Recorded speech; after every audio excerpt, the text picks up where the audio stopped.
ሰላም ጤና ይስጥልን ክቡራን ተመልካቾቻችን ከኢትዮጵያ ኦርቶዶክስ ተዋሕዶ ቤተክርስቲያን የብዙሃን መገናኛ ስርጭት አገልግሎት ድርጅት ኢኦቲሲ ቲቪ የሰዓቱን ዜና ቤተክርስቲያን ይዘንላችሁ ቀርበናል። የዛሬው የዜና ቤተክርስቲያን ጥንቅራችን 13ኛው የብፁዕ ወቅዱስ አቡነ ማትያስ ቀዳማዊ ፓትርያርክ ርዕሰ ሊቃነ ጳጳሳት ዘኢትዮጵያ ሊቀ ጳጳስ ዘአክሱም ወዕጨጌ ዘመንበረ ተክለ ሃይማኖት በዓለ ሲመትን ይመለከታል። ዜናዎቹን እየመራው አቤል አሰፋ አብሬያችሁ ቆያለሁ። ተከታተሉን።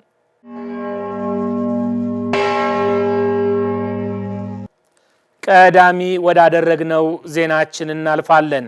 የብፁዕ ወቅዱስ አቡነ ማትያስ ቀዳማዊ ፓትርያርክ ርዕሰ ሊቃነ ጳጳሳት ዘኢትዮጵያ ሊቀ ጳጳስ ዘአክሱም ወዕጨጌ ዘመንበረ ተክለ ሃይማኖት 13ኛ ዓመት በዓለ ሲመት በታላቅ ድምቀት ተከበረ።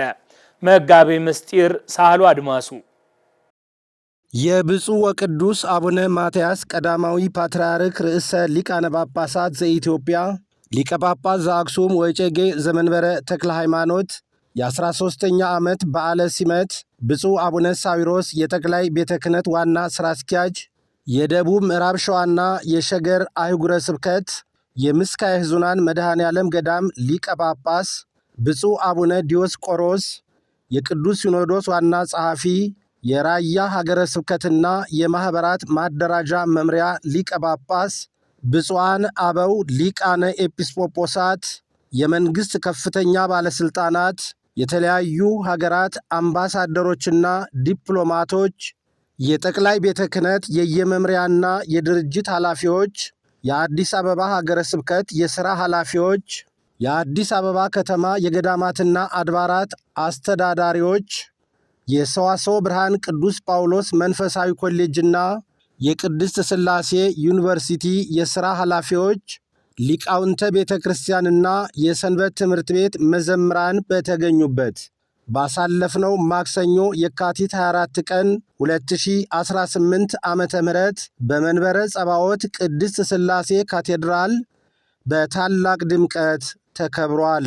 በበዓሉ መርሃ ግብር መሠረት ልብሰ ተክህኖ በለበሱ ካህናት ጸሎተ ወንጌል ተደርሷል። ሐረየከ ወሴመከ ፓትርያርክ መምረ ሕግ ለአሕዛብ የሚለውና ሌሎችም ያሬዳዊ የዜማ ድርሰቶች በደብረመዊ ቅዱስ ሚካኤል ካቴድራል ሊቃውንት ተዘምረዋል። በማዕከላዊ የሰንበት ትምህርት ቤት መዘምራን ብፁዕ ወቅዱስ አባ ማትያስ ርዕሰ ሊቃነ ጳጳሳት ዘኢትዮጵያ ሊቀ ጳጳስ ዘአክሱም ወዕጨጌ ዘመንበረ ተክለ ሃይማኖት ጸሎትከ ትኩነነ ጸወነ እመንሱት የሚለው ያሬዳዊ ቃለ እግዚአብሔር ተዘምረዋል። በቅኔ ሊቃውንትም ቅኔያት ቀርበዋል። ብፁዕ አቡነ ሳዊሮስ የጠቅላይ ቤተ ክህነት ዋና ሥራ አስኪያጅ፣ የደቡብ ምዕራብ ሸዋና የሸገር አህጉረ ስብከት የምስካየ ኅዙናን መድኃኔ ዓለም ገዳም ሊቀ ጳጳስ በዓለ ሲመቱን አስመልክተው ባስተላለፉት የእንኳን አደረሰዎ የመልካም ምኞት መልእክት የልጆችም ክብር አባቶቻቸው ናቸው የሚለውን የጠቢቡ ሰሎሞንን ምሳሌያዊ አነጋገር መነሻ በማድረግ አባቶች የሚለው ቃል ስልጣንን፣ ጥበቃን፣ ማንነትንና የሥነ ምግባር መሠረትን ይወክላል ብለዋል። ብፁዕነታቸው አክለው እንደገለጹት አባቶች የሥነ ምግባር መመሪያ፣ መንፈሳዊ ትምህርት፣ ደህንነትና ፍቅር የሚሰጡ ሆነው ተገልጠዋል። ብፁዕነታቸው በእንኳን አደረሰዎ የመልካም ምኞት መልእክታቸው እንዳካተቱት በአባቶችና በልጆች መካከል ጠንካራ ትስስርና ቅርበት አለ። መንፈሳውያን አባቶች በሃይማኖት የልጆቻቸው ክብር ናቸው። በተመሳሳይ ፓትርያርክ ደግሞ ርዕሰ አበው የአባቶች አባት ናቸው። በዚህ መሠረት የ13ኛው ዓመት በዓለ ሲመታቸውን እያከበርን የምንገኘው ብፁዕ ወቅዱስ አቡነ ማትያስ ቀዳማዊ ፓትርያርክ ርዕሰ ሊቃነ ጳጳሳት ዘኢትዮጵያ ሊቀ ጳጳስ ዘአክሱም ወዕጨጌ ዘመንበረ ተክለ ሃይማኖት በቤተ ክርስቲያናችን ሥርዓት የጳጳሳት የካህናትና የምዕመናን ሁሉ አባት ናቸው ያሉት ብፁዕ ጠቅላይ ሥራ አስኪያጅ በመልእክታቸው ማጠቃለያ ቅዱስ አባታችን ባላቸው ጠንካራ የሃይማኖት ሰብዕናና የጸሎት ሕይወት በሌላ እምነት ሰዎች ሳይቀር እጅግ የሚወደዱ ናቸው ብለዋል። ቅዱስ አባታችን ባላቸው ጠንካራ የሃይማኖት ሰብዕና እና የጸሎት ሕይወት በሌላ እምነት ሰዎች ሳይቀር እጅግ የሚወደዱ ናቸው። ይህም በተለየ ጥበብ ከመምራትና ከማስተዳደር በተጨማሪ አርአያነት ያለው ሕይወታቸውም አስተማሪ ነው። በመሆኑም ነገ ከሚጠብቁን ታላላቅ ተግባራት አንጻር የቅዱስነታቸው አመራር ባለ ተስፋዎች ያደርገናል።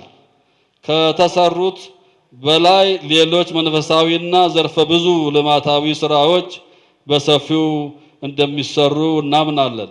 እግዚአብሔር አምላክ ቅዱስነቶን በሕይወት በጤና ይጠብቅልን። የቅዱስነቶ ቡራኬ ይድረሰን። በመጨረሻም ብፁዕ ወቅዱስ አቡነ ማትያስ ቀዳማዊ ፓትርያርክ ርዕሰ ሊቃነ ጳጳሳት ዘኢትዮጵያ ሊቀ ጳጳስ ዘአክሱም ወእጨጌ ዘመንበረ ተክለ ሃይማኖት ባስተላለፉት አባታዊ መልእክት ጸጋውን እያበዛልን ከዚህ ዕለት ያደረሰን እግዚአብሔር አምላካችን እንኳን ለ13ኛው በዓለ ሲመተ ክህነታችን አደረሳችሁ በማለት የመልካም ምኞት መልእክታቸውን በመጀመር የካህናተ እግዚአብሔር አብይ ተልእኮ ቃለ ወንጌልን ለፍጥረት ሁሉ ማብሰር ነው። የዘመናችን ሐዋርያት የሆን ሁላችን ቃለ ወንጌልን በትክክል ለሕዝቡ እንዲደርስ ማድረግ ይጠበቅብናል ብለዋል። ቅዱስነታቸው በመልእክታቸው ማጠቃለያ እንደገለጹት ቤተ ክርስቲያን የጣለችብንን ከፍተኛ ኃላፊነት ተገንዝበን የእግዚአብሔር ሰራዊት የሆኑትን ምዕመናንን በቅንነት እናገልግል በማለት አባታዊ መልእክታቸውን በማስተላለፍ የበዓሉ መርሃ ግብር ተጠናቋል። ክርስቲያናችን በጣለችብን ከፍተኛ ኃላፊነት ተገንዝበን የእግዚአብሔር ሰራዊት የሆኑትን ምዕመናንና እግዚአብሔርን በቅንነት እናገልግል በማለት አባታዊ መልእክታችንን እናስተላልፋለን። በድጋሚ እንኳን ለ13ኛው በዓለ ሲመተ ክህነት በሰላም አደረሳችሁ። እግዚአብሔር ኢትዮጵያንና ሕዝቦቿን ይባርክ። አሁንም ቆይታችን ከዚሁ ከ13ኛው የብፁዕ ቅዱስ አቡነ ማትያስ ቀዳማዊ ፓትርያርክ በዓለ ሲመት ጋር የተያያዘ ይሆናል። የሐዋርያት ሹመት ዋና ግቡ ምዕመናን በክርስቶስ ስም አምነው እንዲድኑ ማስተማር ነው ሲሉ ብፁዕ ወቅዱስ አቡነ ማትያስ ቀዳማዊ ፓትርያርክ ርዕሰ ሊቃነ ጳጳሳት ዘኢትዮጵያ ሊቀ ጳጳስ ዘአክሱም ወእጨጌ ዘመንበረ ተክለ ሃይማኖት ተናገሩ። ቅዱስነታቸው ይህንን ያሉት 13ኛው ዓመት በዓለ ሲመታቸው በተከበረበት ዕለት ነው። ሙሉቀን ሐሰን የብፁዕ ወቅዱስ አቡነ ማትያስ ቀዳማዊ ፓትርያርክ ርዕሰ ሊቃነ ጳጳሳት ዘኢትዮጵያ ሊቀ ጳጳስ ዘአክሱም ወእጨጌ ዘመንበረ ተክለ ሃይማኖት 13ኛ ዓመት በዓለ ሲመት በታላቅ ሃይማኖታዊ ስነ ስርዓት ተከበረ።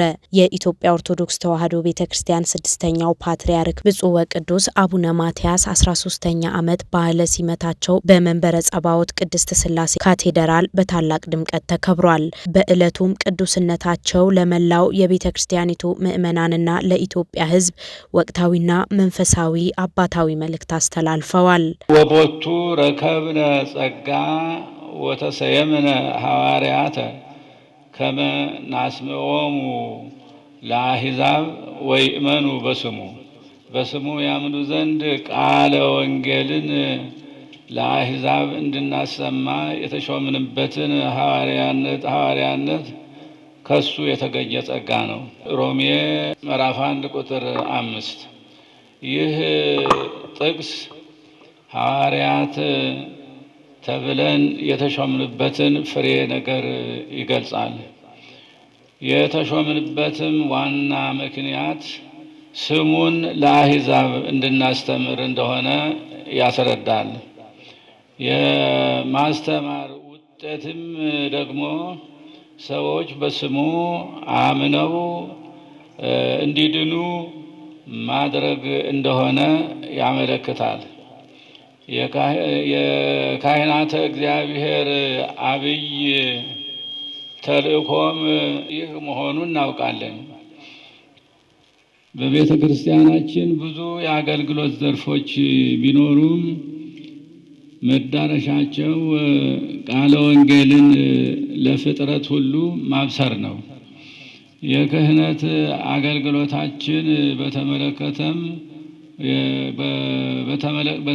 በተመደበለት ቦታ ላይ ያለ መሆኑን መመዘን ያለበትም በዚህ መለኪያ ነው። ዛሬ የምናከብረው በዓለ ሲመትም ይህን ተልእኮ ማዕከል ያደረገ ነው።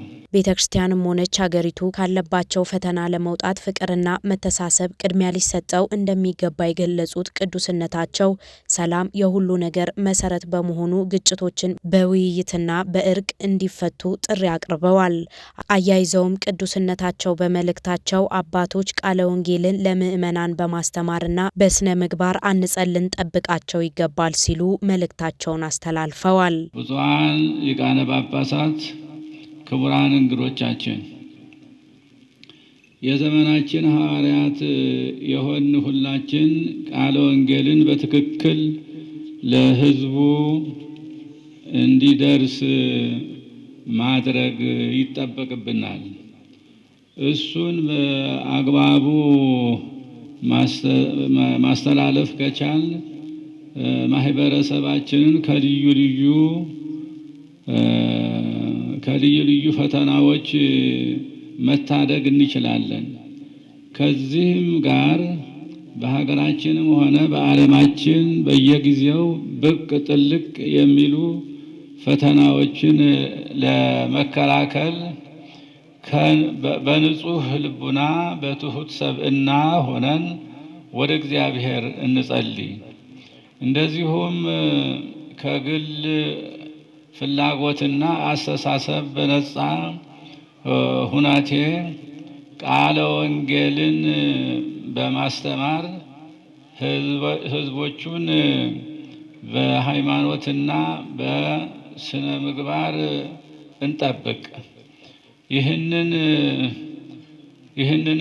በብቃት ለመወጣትም ከሁሉ በፊት ራሳችንን ክደን ለእግዚአብሔር ክብርና ለሰው ልጆች የተሟላ ደህንነት በጽናት እንቁም። ቤተ ክርስቲያናችን በጣለችብን ከፍተኛ ኃላፊነት ተገንዝበን የጣለችበትን ከፍተኛ ኃላፊነት ተገንዝበን የእግዚአብሔር ሰራዊት የሆኑትን ምእመናንና እግዚአብሔርን በቅንነት እናገልግል በማለት አባታዊ መልእክታችንን እናስተላልፋለን።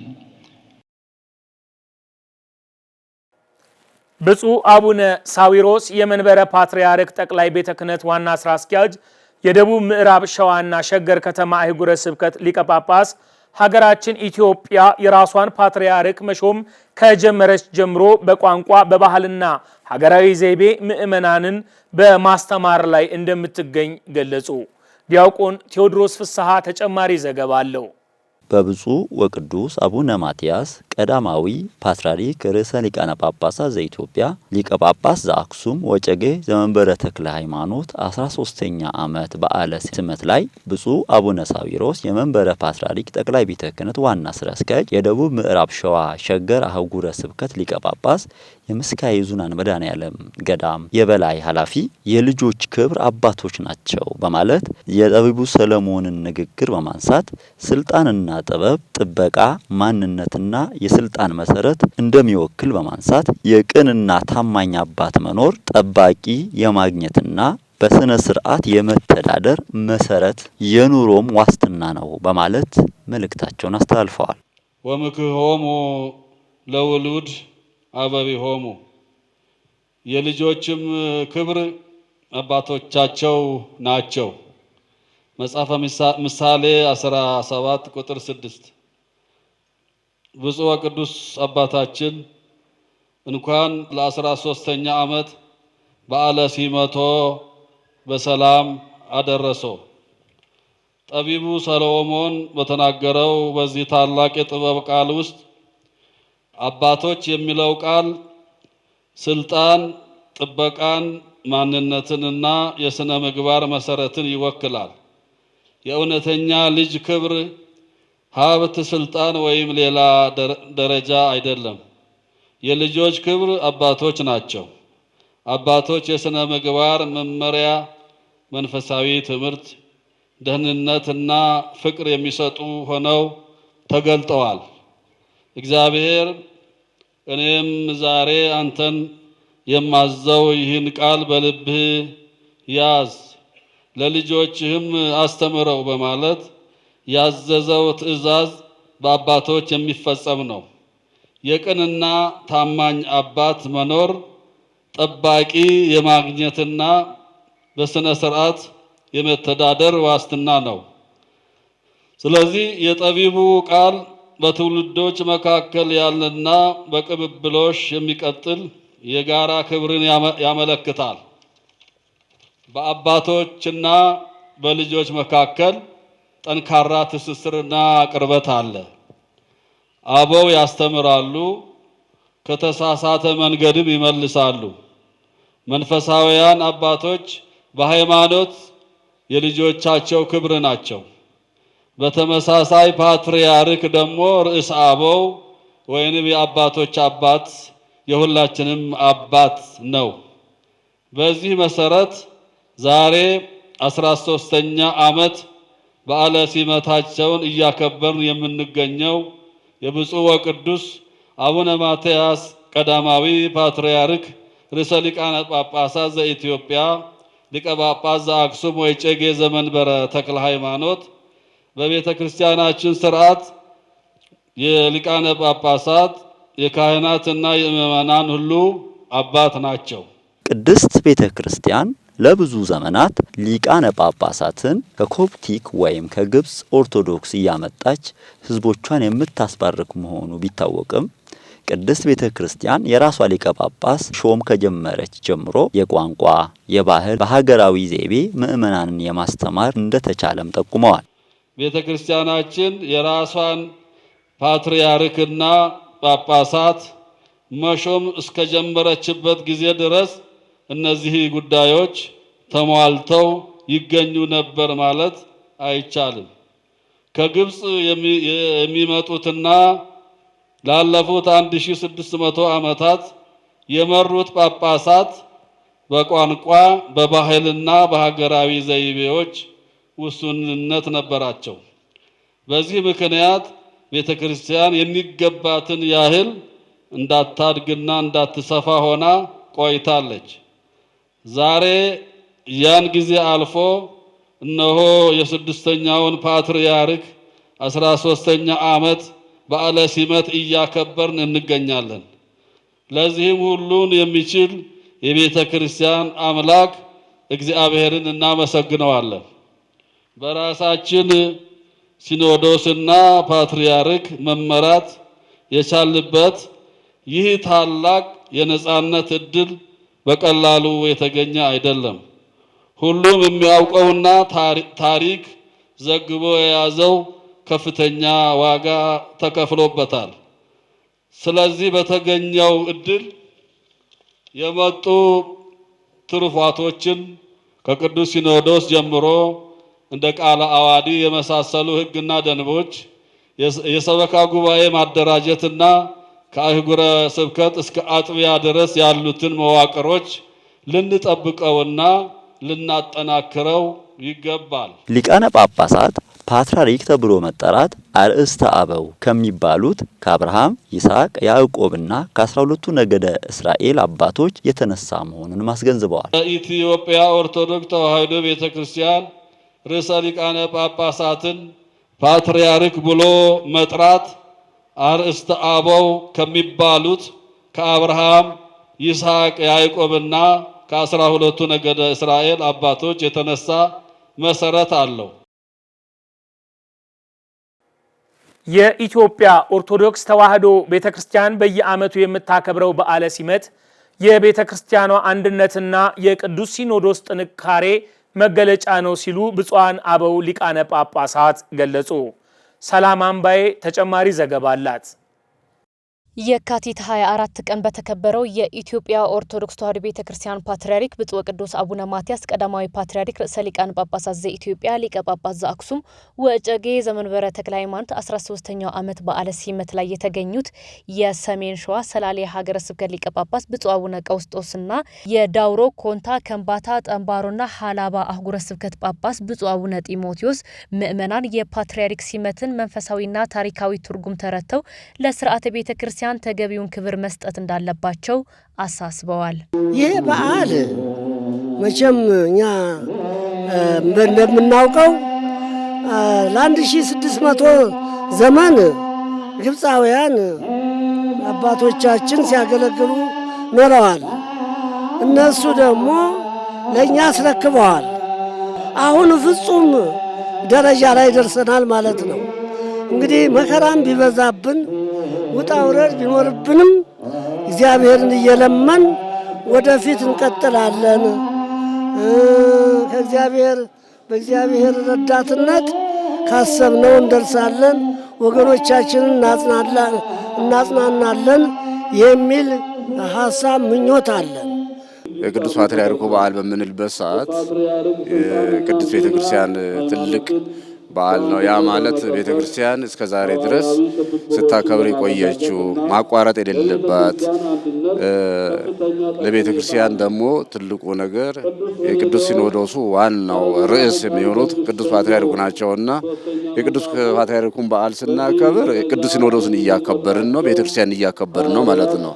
ይህ እድል ደግሞ ለብዙ ጊዜ ተነፍጎ የቆየ ያንን ቤተክርስቲያን ነጻነቷንም ያገኘችበት መንበሩ የራሱ የሆነ ፓትርያርኩ የራሱ የሆነ ሲኖዶሱ የራሱ የሆነ ያንን የበለጠ የምናከብርበት ነውና ምናልባት አንዳንድ ጊዜ ምእመናን የቅዱስ ፓትርያርኩ በዓል ነው በምንልበት ሰዓት የአንድ የግለሰብ እንዳልሆነ ማወቅ መገንዘብ አለ። ብፁዓን አባቶቹ እንደገለጹት ይህ በዓል የቤተክርስቲያንና የቅዱስ ሲኖዶስ የክብር በዓል ነው። በተለይም የዘንድሮ በዓል ከሌላው ጊዜ የተለየና እጅግ አስደሳች የሚሆነው ቅዱስ ፓትርያርኩ አጋጥሟቸው ከነበረው የጤና እክል አገግመው በበዓለ ሲመታቸው ከምእመናን ልጆቻቸው ጋር ፊት ለፊት መገናኘታቸው ለቤተ ክርስቲያኗ ትልቅ የምስራች በመሆኑ ነው ብለዋል።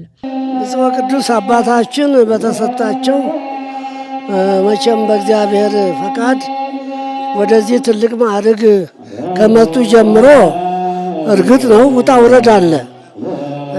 ቢሆንም ያንንም በእንባ ጭምር ወደ እግዚአብሔር በመጸለይ ያዘኑትን በማጽናናት ጥሩ ጉዞ ተጉዘዋል። እዚህም ደርሰዋል። እኛ እሳቸውን ልማት የምንላቸው ትንፋሻቸውን ነው ዋናው ነገር። በመንበሩን ይዘው መብራታቸው ብቻ ትልቅ ልማት ነው። ልጆቻቸውን አሰማርተው በመላው ኢትዮጵያ የሚሰራ ሁሉ በእሳቸው ጥላ ስር ነው። ደግሞ የዘንድሮ በዓል አከባበር ትንሽ ለየት ያለ ደመቅ ያለ አድርጋችሁታል። በጣም ጥሩ ነው። በዚህ መልክ አላሰብነው እና እሳቸውም ከእርግና ጋራ ትንሽ ችግር ደርሶባቸው እየሰጋን ነበር። እንዲህ ይሆናል ብለን አላሰብንም። እግዚአብሔር ቸር ነው። ኃይል ሰጥቷቸው በጥሩ ሁኔታ በዓሉም በድምቀት ተከብሯል። ከዛ በተረፈ በዛሬው ዕለት ያለው በዓሉ ሁኔታ የተለየ ነው። ምክንያቱም በእኔ በኩል እጅግ የሚለይበት ምክንያት ምንድነው? ቅዱስ አባታችን ለተወሰኑት ወራት ያህል በህመም ምክንያት ሳይገኙ ወይም ሳይታዩ ስለቀሩ ይህ ህዝብ ሁሉ ጊዜ ፍላጎቱ ምኞቱ አሉ ወይ የሉም ወይ እያለ ሌላ ችግር ውስጥ በቃ ካላቸው ፍቅር ማለት ነው ተጨንቀው ነበርና ዛሬ ወጥተው ይሄንን በማየታቸውና በዚህ በዓላቸው ተገኝተው በተለይ ህዝቡ ላይ መታየታቸው ልዩ ስሜት ነው የሚፈጥረው። ምክንያቱም የእግዚአብሔር ቸርነት ነውና ሰው መቼም የታመመው ሁሉ ላይድን ይችላልና እግዚአብሔር ደግሞ ጤናቸውን መልሶላቸው ከልጆቻቸው ጋር ከኛ ጋር ሲገናኙ ልዩ ስሜት ነው የሚፈጥረው ነውና ከምንም በላይ በጉጉት ሲጠብቁ የነበሩ ምእመናንን እንኳን ደስ አላችሁ ማለት እፈልጋለሁ። ይህ ሁሉ በቅርበት እኛ ብናቃቸውን ያህል ሊቃነ ጳጳሳቱ ሁላችን ልናቁን እንችላለን። ነገር ግን ህዝቡ ጉጉቱ በቃ ፍላጎቱ ስሜቱ አሉ ወይ እንዴት ነው ለምን አልታዩም እያለ ሁሉ ጊዜ ሲጨነቅ ነበርና እንኳን ለማየት አበቃችሁ ብዬ ምእመናንን በእውነት መጋበዝ እፈልጋለሁ። በመጨረሻም ብፁዓን አባቶቹ በሀገራችን በተለያዩ አካባቢዎች የሚታዩ ችግሮችና አለመግባባቶች እንዲወገዱ መንፈሳዊ መፍትሄ አመላክተዋል። ምእመናን ጌታችን መድኃኒታችን ኢየሱስ ክርስቶስን አርአያ በማድረግ በንጽህና ሆኖ በጸሎት መትጋት እንደሚገባቸውና በጸሎት ኃይል ሀገርና ሕዝብን ከጥፋት መታደግ እንደሚቻል አባታዊ መልእክታቸውን አስተላልፈዋል። እኔ እንግዲህ መቼም አሁንም የምመኘው ጦርነቱ ተወግዶ ሰላም ሰፍኖ እርስ በርስ መተላለቁን እግዚአብሔር አስወግዶልን እንደ ቀድሞው እንደ አባቶቻችን ለኢትዮጵያ እያሰብን ኢትዮጵያን እያለማን ቤተክርስቲያናችን እያገለገልን ሃይማኖታችንን አጽንተን ሃይማኖታችን ሳይዛባ እንዳሁኑ ሳይዛባብን ደግሞ ተቃዋሚም ወንድሞቻችን ልብ ሰጥቷቸው በንስሐ እንዲመለሱልን ነው ምኞቴ።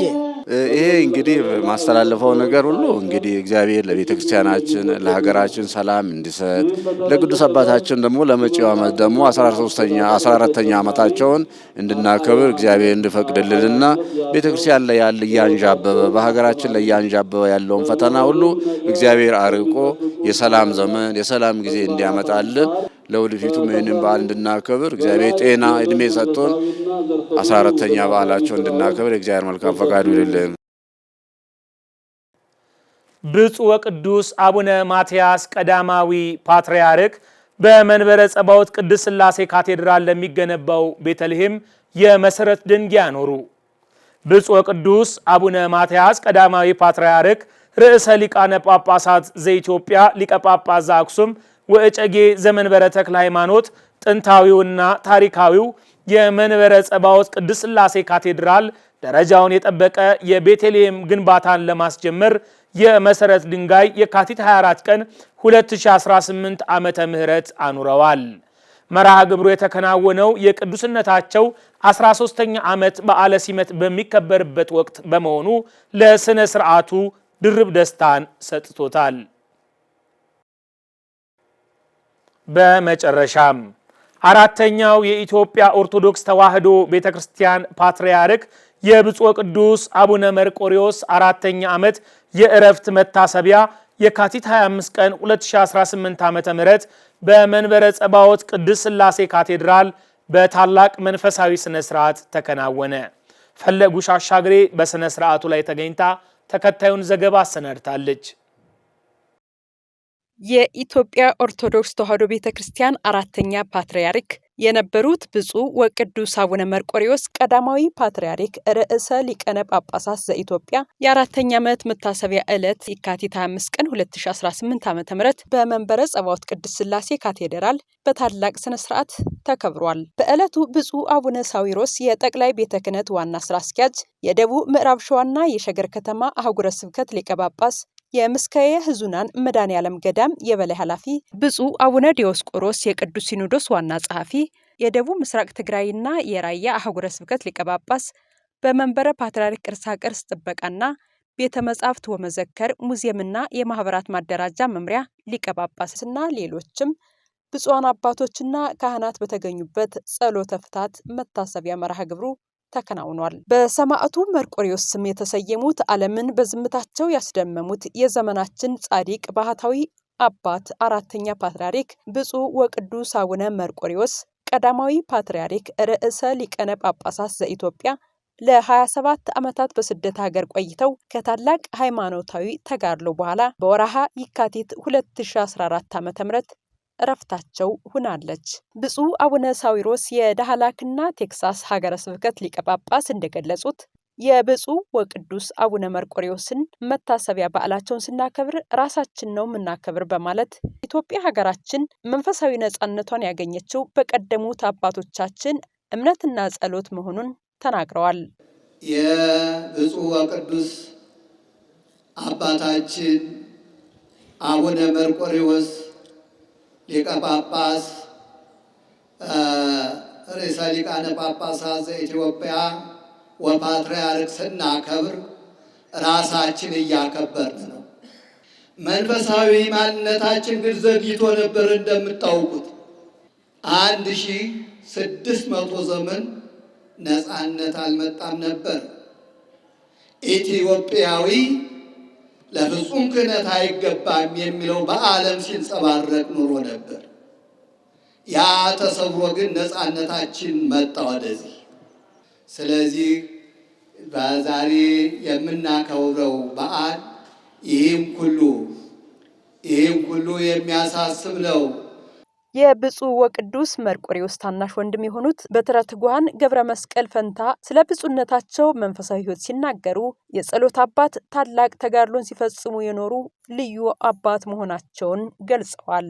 ታናሽ ወንድማቸው ነኝ። ቆመው አድረው በአጋጣሚ እኔ በዚያው በሚያርፉባት በዛች በነበረችው ወንደር ሀገረ ስብከት በነበሩበት ሰዓት በሚያርፉባት በበዓታቸው ጎን ላይ እሳቸው ከሚኖሩባት በዓት ጎን እኔም እንትን ነበር ድምጽ ሰማለሁ። አንዳንድ ጊዜ እኔ ምንድነው እየከፍቼ እንኳን ስወጣ እሳቸው ምን ሆነ ነው ይሉ ነበር እና እኔ በነገው እንደው ሰው እንዴት ሆኖ ነው ቆመው የሚሄዱ ላለው እውነት ለመናገር ከሆነ ይሄ ምንም ያለፈ ነገር ነው። ይሄ ነው የሚባል ነገር የለም። ነገር ግን እሳቸው ከመጀመሪያውም ጀምሮ አመጋገባቸው ራሱ በጣም እጅግ የረቀቀ ዝም ብሎ ይችን ያመጋገብ የተመጠነ ነው። ለዚያውም አንድ አይነት እንደውም እንዲሁ አይነት ከቀረበ ሊተውም ይችላሉ። በዚህ ደረጃ ላይ ነው ያሉት እና እንደው በዛ ደረጃ ላይ አብሬያቸው እንኳን ሳድግ ምንድነው ከኪሳቸው ብር አያድርም። ከመነኩሴ ኪስ ብር ካደረ ጣዖት ነው። ይሄንን ለሰው ዛሬ ለሰው ሳልሰጥ ቀርቻለሁ፣ ባካችሁ ፈልጉና ይሄን ብር ኪሴ የተመለሰ ብር አለ ስጡልኝ ይሉ ነበር እና ከመነኩሴ ኪስ ብር አያድርም። ከመነኩሴ ኪስ ብር ካደረ ጣዖት ማለት ነው እያሉ ይሄንን ሁላ በሳቸው ከብዙ ነገር ትምህርት ወስጃለሁ። እኔ በዚያ ደረጃ ላይ ነው ልገልጻቸው መፈልገው። መጋቢ ሚስጥር መምህር ቀሲስ ፍቃዱ አረጋ የአስኮ ቅዱስ ገብርኤል ዋና ጸሐፊ እንደሚገልጹት ሁሉን ነገር በዝምታና በትዕግስት የሚያሳልፉ ቅዱስ አባት እንደነበሩና ወንጌልም እንዲስፋፋ ጥረት ሲያደርጉ እንደነበረ ተናግረዋል። ቅዱስ ፓትርያርክ አቡነ መርቆሬዎስ እንግዲህ አባቶችም ብፁዓን አበው ሊቃነ ጳጳሳቱም እንደሚነግሩን እንደሚያስረዱንም ከሳቸው ጋራም በሳቸው እጅም ደግሞ ይሄንን የጵጵስናውን ሲመት ያገኙት አባቶች በሙሉ በአንብሮተ በሳቸው የተሾሙት ጳጳሳት ሁሉ እንደሚነግሩን ከሆነ ቅድስናቸው እጅግ የተለየ እንደሆነ በዝምታ ውስጥ ነገሩን ሁሉ የሚያሳልፉት እንደውም ሰዎች የሰውን ስም ሲያነሱ አጠገባቸው ተነስተው ሁሉ እንደሚገቡ ምንም በዚህ መንገድ ማንንም ሰው መስዋዕት የማይፈልጉ በቃ የማንንም ክፉ ነገር ይሄ ምንድነው አንዱ የቅድስና መገለጫ ነው። ሲነገር የምሰማው ለአስኮ ደብረ ገነት ቅዱስ ገብርኤል ካቴድራል የበለጠ ልዩ ፍቅር ነበራቸው። በፕትርክናቸው ዘመን ላይ ፓትርያርክ ሆነው የኢትዮጵያ ኦርቶዶክስ ተዋሕዶ ቤተክርስቲያንን ሲመሩ ብፁዕ ቅዱስ አቡነ መርቆሬዎስ ካስኮ ደብረ ገነት ቅዱስ ገብርኤል በወር አንድ ቀን እንኳን አይቀሩም ነበር ይባላል። የስብከተ ወንጌል እንኳን አገልግሎት እንዲስፋፋ በቦታው ላይ የራሳቸው የሆነውን የስብከተ ወንጌል አገልግሎት መገለጫ ላንድ ሮቨር ለቅዱስ ገብርኤል ለካቴድራሉ ለአስኮ ደብረ ገነት ሰጥተዋል። መጋቢ ሐዲስ ኃይለ እግዚ አሰፋ በኢትዮጵያ ኦርቶዶክስ ተዋሕዶ ቤተክርስቲያን የትምህርትና ማሰልጠኛ መምሪያ ዋና ኃላፊ እንደተናገሩት በሰሜን አሜሪካ ከ100 በላይ አብያተ ክርስቲያናት እንዲመሰረቱ በማድረግ በአፍሪካ፣ በአውሮፓ፣ በአውስትራሊያና በኒውዚላንድ በርካታ አብያተ ክርስቲያናት እንዲሰሩ በማድረግና በሀገር ውስጥም ጉባኤዎች እንዲስፋፉ ሲሰሩ እንደነበረ ተናግረዋል። ብፁዕ ቅዱስ አቡነ መርቆሬዎስ አራተኛው ፓትርያርክ የኢትዮጵያ ፓትርያርክ ድንቅ ስራዎችን እግዚአብሔር በፈቀደላቸው ጊዜ ሰርተዋል። የአብነት ጉባኤ ቤቶችን በማጠናከር በአብነት ጉባኤ ቤት በእንተ ስማ ለማርያም ብለው ለምነው ከታች ያደጉ በመሆናቸው በጉባኤ ቤት በመገኘት ፓትርያርክም ከሆኑ በኋላ በተለይ በሊቀ ጵጵስናቸው ዘመን ማለት ነው ከአብነት ጉባኤ ቤት እየሄዱ እስኪ ድርቆሽ አምጡ እያሉ እየጠየቁ መምህራኑ እየጠየቁ ደቀ መዛሙርት ምንድነው የምትማሩ እያሉ እየጠየቁ ጉባኤዎችን ሲያስፋፉ ቆይተዋል። ለአብነት መምህራን በጀት በማውጣት በመደገፍ ከኪሳቸውም ሳይቀር በመለገስ ሲሰሩ የቆዩ ታላቅ አባት ናቸው። ለዚህም ደግሞ በረከቱ የደረሳቸው ወይም በእሳቸው ጊዜ ይህን ነገር አገኘን ብለው የሚመሰክሩ ብዙ መምህራን አግኝተናል።